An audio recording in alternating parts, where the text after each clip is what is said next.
Polity ఎలా చదవాలి.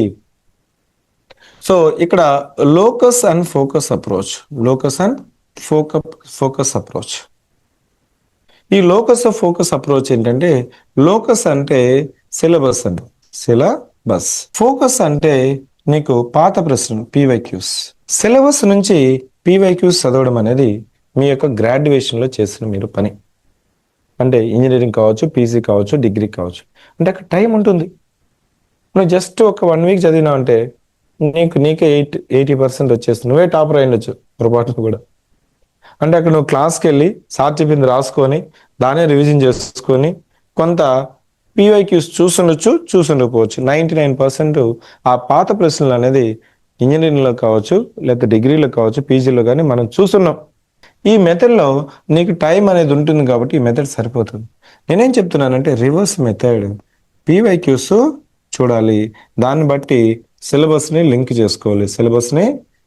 చేసుకోవాలి. ప్రీవియస్ ఇయర్ క్వశ్చన్స్ నేనేం చెప్తున్నానంటే ప్రీవియస్ ఇయర్ క్వశ్చన్స్ సాల్వ్ చేయమని చెప్తున్నాను. సాల్వ్ చేయడం వల్ల అడ్వాంటేజ్ ఫస్ట్ చెప్పండి. ప్రశ్నలు ఎక్కడి నుంచి వస్తున్నాయి అంటే సోర్స్,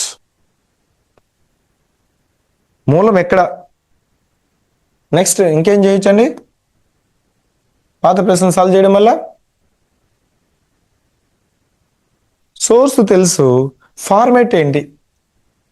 ఫార్మేట్ అంటే డైరెక్ట్ క్వశ్చన్స్ అడుగుతున్నాడా, 2 స్టేట్మెంట్ క్వశ్చన్లు అడుగుతున్నాడా, 3 స్టేట్మెంట్లు అడుగుతున్నాడా, 4 అడుగుతున్నాడా, 5 అడుగుతున్నాడా, మ్యాచింగా, పెయిరింగా, క్రొనాలజీనా, అరేంజ్మెంటా, సీక్వెన్సా, కరెక్టా, ఇన్కరెక్టా అనేది ఫార్మేట్. ఇంకో ఏం తెలుసుకోవచ్చు? నేచర్ అంటే స్వభావం. స్వభావం అంటే ఏంటండి? స్వభావం కాన్సెప్ట్ అడుగుతున్నాడా, ఫ్యాక్ట్ అడుగుతున్నాడా, కరెంట్ అంశాల మీద ఏమైనా అడుగుతున్నాడా, కరెంట్ అఫైర్స్ మీద ఏమైనా అడుగుతున్నాడా, లేదంటే వీటిని అంతా కలిపి కాంబినేషన్ అడుగుతున్నాడా?